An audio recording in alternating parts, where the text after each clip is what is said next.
Hey fellow ESO fans, it's Sikkim. This is one of my first vids.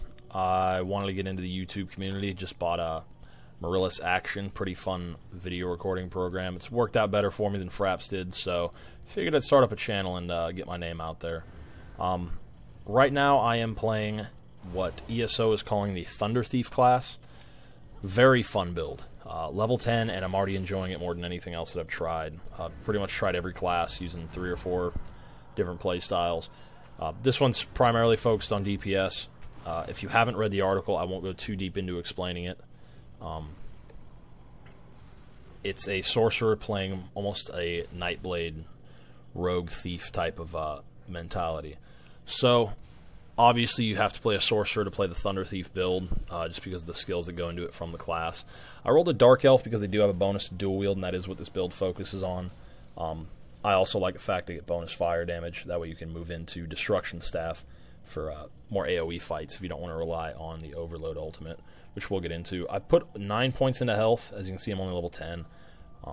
Just because it's something I learned from my last character from playing a Nightblade up to VR1. It's not as cost efficient to mix it up, and health is the most important thing through the early levels, as you will die as you start taking on 2-3 enemies. Again, learn that from just putting points into Magicka or putting points into Stamina. It's nice to be able to do more attacks, but in the end you get more attacks if you live longer. I just rely on gear for boosting Magicka and Stamina, which is what I would recommend. It's what I'm seeing a lot of VR players do as well, is put 49 into health. Especially since it gives you 15 points of health for every point you put in, as to Magicka and Stamina only give you 10. So let's start getting into the build a little bit.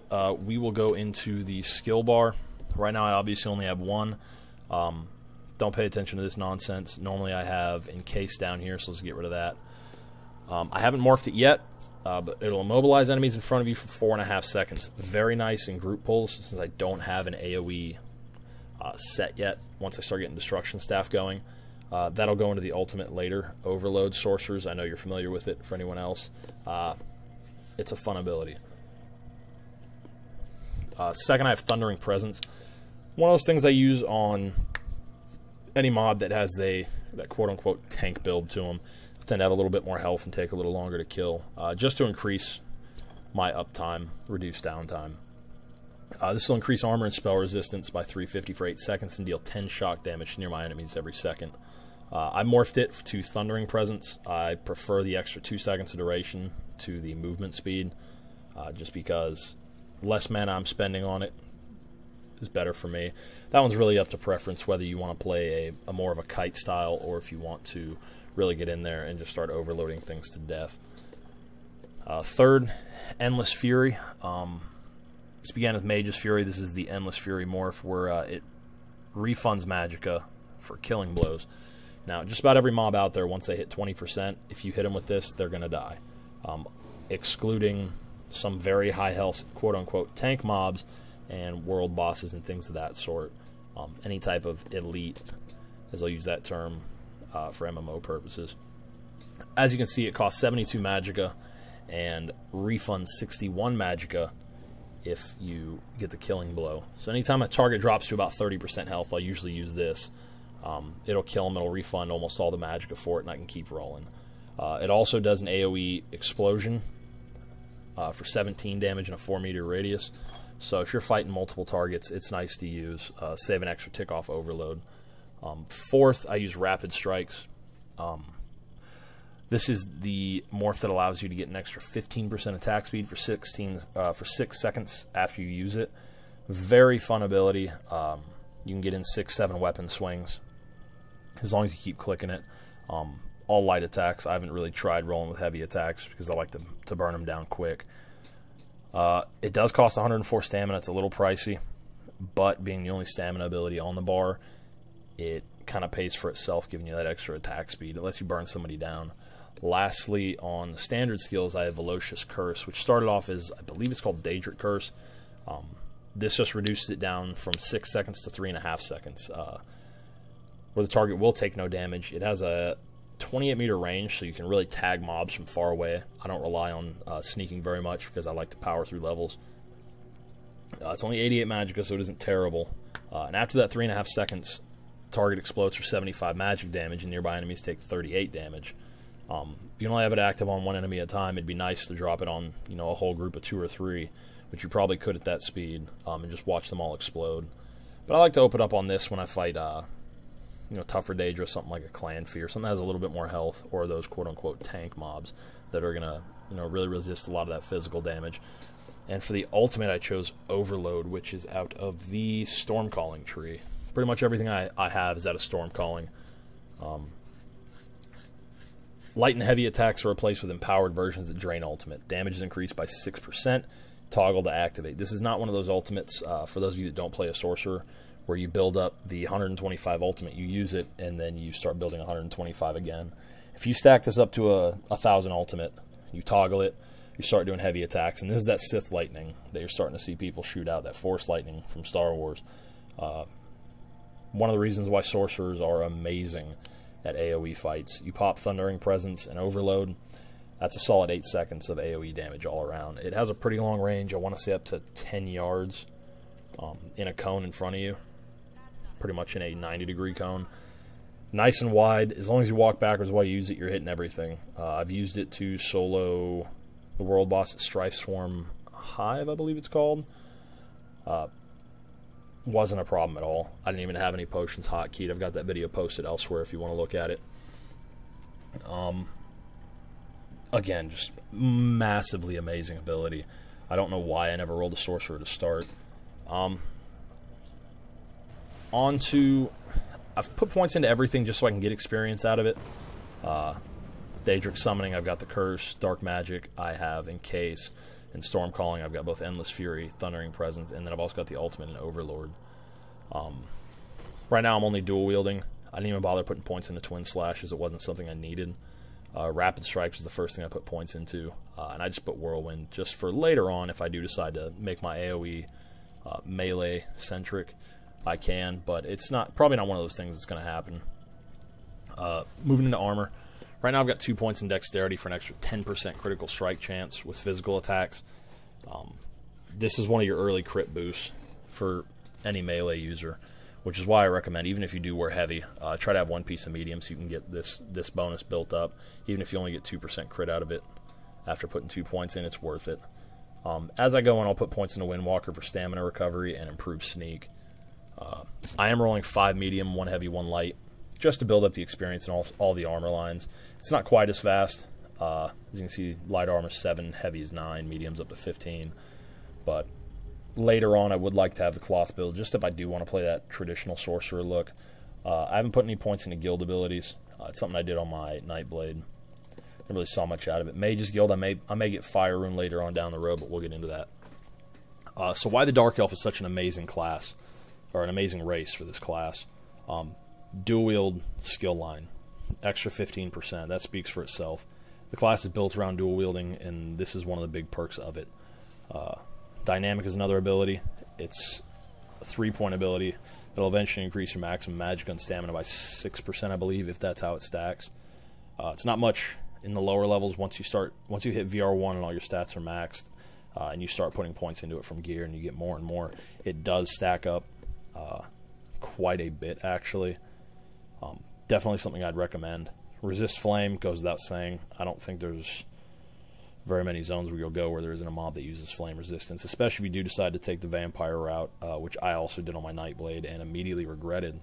It was after they hit the nerf, and vampire became a much more balanced option. Flame resistance would have been nice. I ended up dropping it before doing the final quest to kill Molag Bal. Night and day difference. Pretty much all the Daedra use flame abilities, so if you do go vampire, that's something to consider. And lastly, Flame Talent. Increases spell damage with fire effects by, it's a 3-point ability, so 9%. That helps a lot if you start getting into the Destruction Staff line. A lot of people roll High Elf when they roll a Sorcerer just for the increased magic or recovery. But the class, as a Sorcerer, you're going to recover enough magic as it is. So just increasing your spell damage with fire effects is enough. That 9% will mean a lot. Crafting, I'm not going to get into on this character. I may do Alchemy and Enchanting, as I've already done Blacksmithing, Clothing, and Woodworking on my Nightblade. Provisioning is not something I'm getting into, simply because the fact that I don't like filling up my bags so quick. I use auto loot bags with a loot filter. So provisioning items automatically get thrown away. It really speeds up my actual questing and leveling. So just to show you how the build works, I generally don't rely on stealth. So I'll come in, do a power attack as I approach, pop a quick rapid strikes, get one swing in, endless fury, and they're down. And that's how I do any solo target. This is one of those tank targets I was talking about. So there's your Daedric Curse. Get in a rapid strikes, block, and you can see it hits for quite a bit of damage. It really makes up the time difference for just having to sit there and swing and swing and swing and having to use standard abilities. 2 enemies right here. I'll go to Overload. And for those of you who haven't played the Sorcerer, this is how it works. You just hold down the mouse button and get a heavy attack, and it just starts melting everything. So that guy's gone, that guy's gone. I only burned through about 200 ultimate. Whether you're hitting 2 enemies or 200, it's going to burn the same amount of ultimate as you use it. So larger groups, obviously, it's a lot better. Let's see, where am I headed?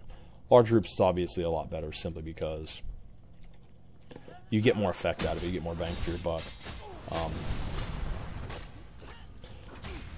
I understand being level 10 you can't get a full look at the build, and this is just a solo dungeon, so you're not going to get even very much out of this. But you can kind of see the beginnings of the gameplay. I'm hoping this video gave you guys a little bit of insight on how to start the character at least. Just get it rolling. I'm really happy that ESO is putting up all these videos of, or all these builds for various custom builds that people are putting out. Because if you enjoy the game as it is, try making a second character with some of these builds, especially the Thunder Thief. You may enjoy it. I never enjoyed the caster type, but it is definitely a very fun build. It flows really fast. As you can see, I have almost no downtime. It's not like other characters, like when I tried leveling a Dragon Knight, that I've only gotten to like 15. I got bored of them. Where, at the end of a fight, you're always starved of some asset, be it stamina or magicka. As a sorcerer, both those resources are pretty much unlimited because you can rotate between them. Fun. I just can't stop playing this class. I haven't been this excited about something in a long time. I'm not sure why I'm so excited about it, but it just feels, it's just smooth. And that's the whole thing about it, is some people may like it, some people may not. Some of you just want to be a Nord and swing around two-handed axe, and hey, that's fine for you. But for those of you who kind of want to mix up and really get that full ESO feeling of being able to do whatever you want, this is an amazing class build to do it. Smooth, efficient. I just burn through mobs like it's cool. I'll take on groups of 3 or 4. You can watch that Strife Swarm High video, trying to give you an idea of how well Overload works. I believe it's level 8 video. Very, very quick, very easy kill. I didn't even use Thundering Presence for most of it, so I didn't have the added armor. Could have definitely done those pulls more efficiently, but in the end, I still ended up soloing the entire event, which I tried to do on my Nightblade, didn't work out. Tried to do on my Dragon Knight, didn't work out. This class had just rolled together. I just pop Overload once I have 1,000 ultimate and just burn through them. Which brings me to another point. If you'll see my skill bar now, it's Encase, Thundering Presence, Endless Fury, Rapid Strikes, and Velocious Curse. Once you pop Overload, gotta exit out of here. Once you pop Overload, your skill bar will actually change. So you can actually put more AoE abilities in it. And that's part of the reason why I have Whirlwind. Is I have Whirlwind here and Encase over here. I no longer have Rapid Strikes because this is, once you pop Overload, it's basically assumed that you're going to fight multiple enemies. I still have Unstable Familiar on here. That should probably go. Throw the curse back on there. But pop Overload again. And there it is. You still got all the same amount of ultimate. It doesn't burn just from activating, it only burns from using it. So, super fun build. I'm hoping some of you guys try it. If you enjoyed this video, leave a like, subscribe. I could use some views. As you can tell, I'm pretty new to YouTube with this one. And give the build a shot. Go ahead and comment what you felt about it and whether you liked it or not. Hopefully there's more people that enjoy this out there than just me, and I'm not just some sick bastard who enjoys these odd classes, but we'll see. Thanks for taking the time to watch this. It means a lot. Have a good one, all y'all.